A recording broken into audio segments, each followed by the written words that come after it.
May problema ba ang buhay mo? Huwag kang mag-alala. May advice ako. Pakinggan mo. No. Alam nyo, ganyan talaga ang buhay. Parang life. Basta yung importante ay mahalaga.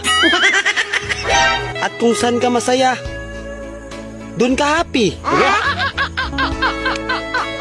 Basta huwag kang maniwala sa swerte. Kasi malas yun. Minsan ay sometimes, kaya matuto tayong tumanggap ng acceptance. Halimbawa, for example, ang baby ay sanggol. So kung di mo intindihin, you don't understand.